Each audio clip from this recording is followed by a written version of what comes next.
For the moment, good evening. We are discussing clinical symptoms and science in neurology. This is the part one of my talk on this topic.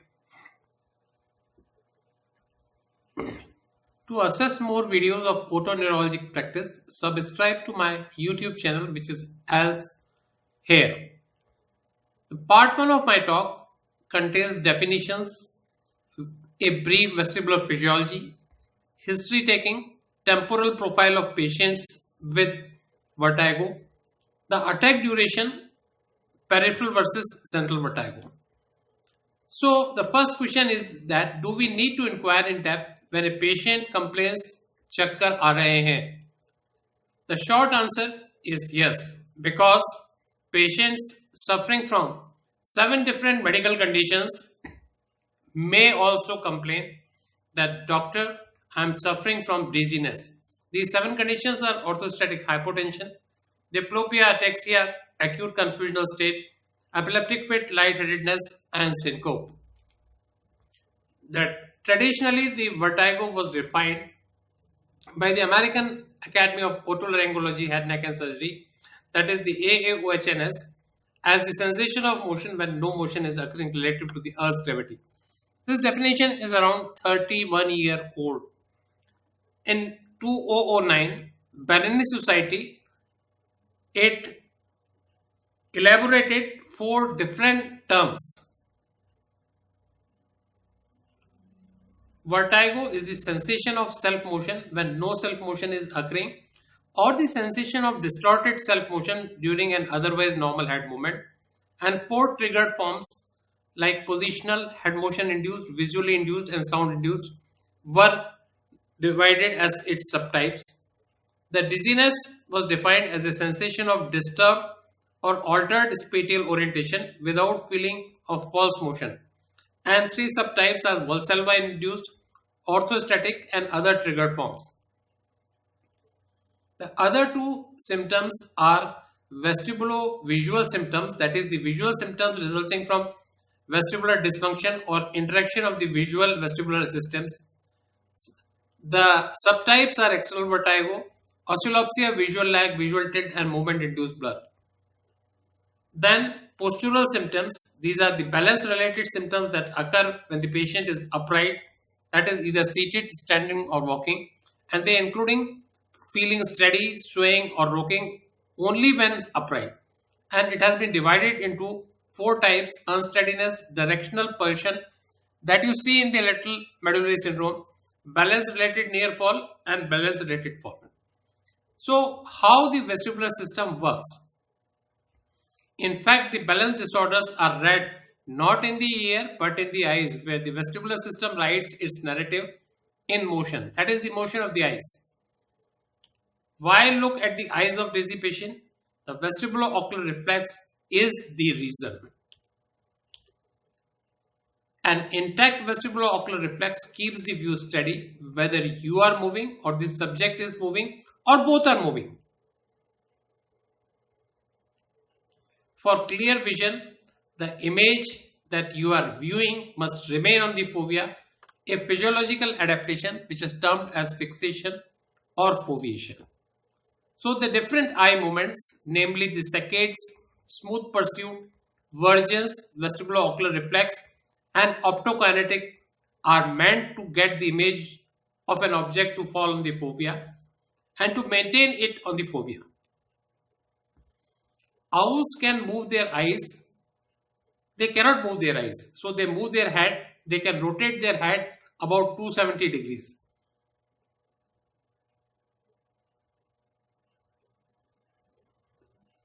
So they don't need a vestibular-ocular reflex or its suppression.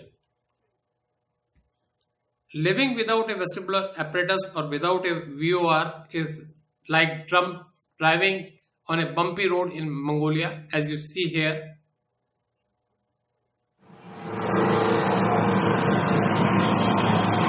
This is the camera recording from within the jeep here. But our eyes do not see all these bumps because we are having QR and we have the ability to suppress the view. So the semicircular canals, which act as sensors of angular acceleration, they have VOR along three different rotational axes. These axes are yaw, roll and pitch. So the VOR and VOR suppression in the yaw is mediated by the horizontal semicircular canals and its central connections, while the neck movements in pitch and roll, the VOR and its suppression is mediated by the vertical semicircular canals, namely posterior and anterior. So this is one example of the horizontal semicircular canal vestibulo-ocular reflex. The head turned to the right.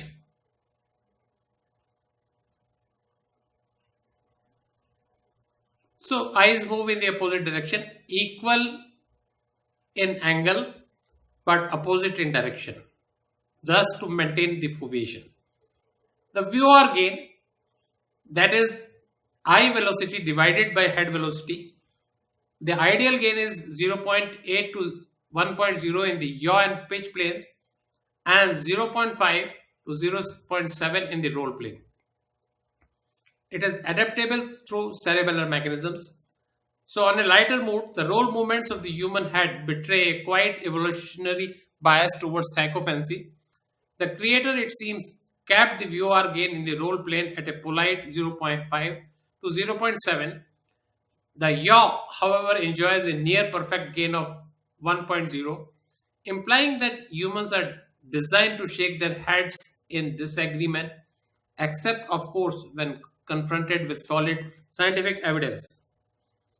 So this is a beautiful example from the book of Adolfo Bronstein, and here the person who is driving is fixating on this sign and he is foveating, and as he turns the eyes, the VOR helps in keeping the eyes static on this sign, while the person who is reading the newspaper, here the newspaper reader's head as well as newspaper, they are both bumping. So to read effectively, we need VOR suppression, which is being done by this gentleman.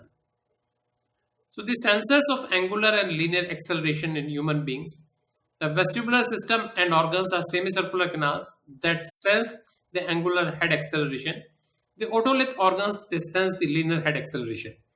The true axonal vertigo indicates an abnormality of semicircular canals or their central connections that process the signals from the semicircular canals. Sensation of floating or tilt may indicate otolith system disorder. So the vestibular labyrinths, which are paired structures, the CNS receives signals from both right and left membranous labyrinths and collates these signals. In stationary head, the tonic discharges from both vestibular afferents are exactly balanced.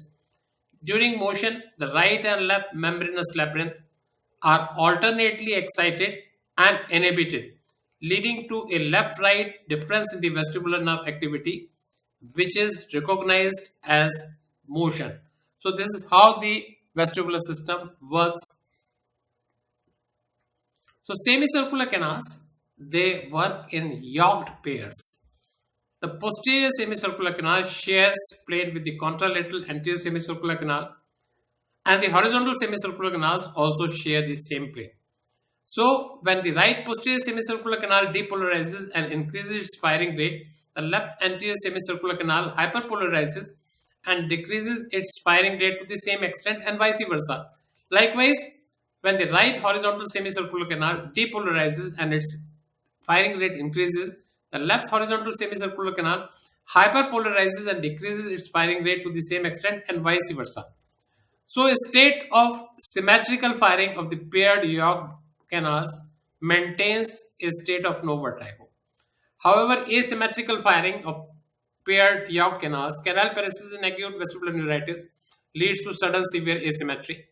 In BPPV, inappropriate stimulation or inhibition of canal after cessation of the head motion leads to transient sudden asymmetry due to free floating otoconia in the canal and generation of the non-obligatory VOR. In Meniere's disease, the periodic rupturing of the membrane separating the endolymph space from the perilymph cause flowing out of the potassium-rich endolymph into the perilymph, leading to potassium-induced depolarization of the eighth crenula, causing initial excitation followed by conduction block. So that's are the few examples how the asymmetry results in acute vertigo episodes. So we come to the history. I have 17 different questions which are here. Chakkar, what do you mean by that? Are the surrounding or objects spinning? You feel yourself is spinning. If any two or three of the above, that is self spinning or surrounding spinning, then what? Do you get dizzy while lying down, getting up, turning over in the bed, looking upwards and bending downwards? That is suggestive of BPPV, especially on getting to supine. Do you get dizzy just on head motion? That happens almost in every true vertigo. Do you feel dizzy when you see nearby objects or people moving or shaking? That sometimes it is indicative of the visual vertigo, that is the vestibular migraine sometimes, and sometimes in triple PD. Do you stagger while standing or walking in a way that the people around you can also notice? Do you feel a fear of falling while standing or walking? Do you lose balance while standing and fall to the ground or come close to falling? Do the surrounding objects appear tilted to you? Do you lean to one side while standing or walking?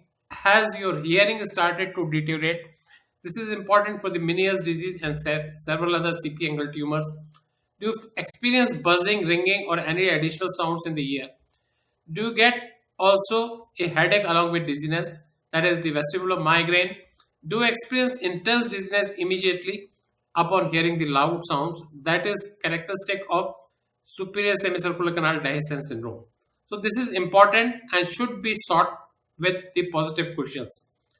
This is again a diagram by the great Adolfo Bronstein, and here you see if the patient is dizzy while getting out of the bed, it could be orthostatic hypotension, gait disorder, or BPPV.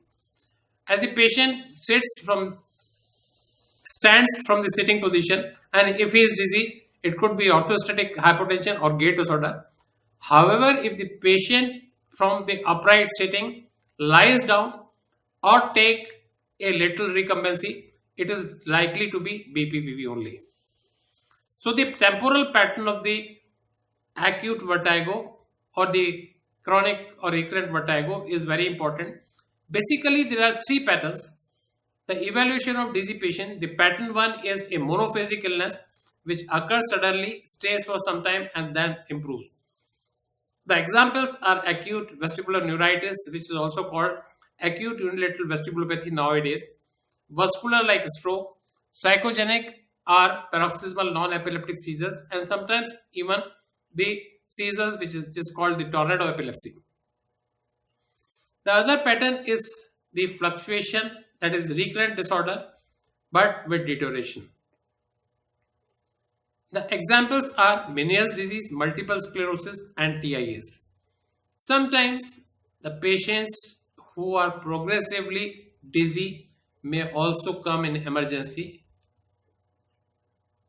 and these patients are usually having either vestibular schwannoma, brain tumor, cerebellar degeneration which may be paraneoplastic, or heredodegenerative ataxias. Attack duration is very important, which gives a clue to the etiology. The duration of vertigo lasting seconds to minutes is either vestibuloparoxysmia, BPPV, or perilymphatic fistula. Minutes to hours is posterior circulation TIA or vestibular migraine. Hours usually from more than 20 minutes to 12 hours is the Meniere's disease, but it can be up to 24 hours.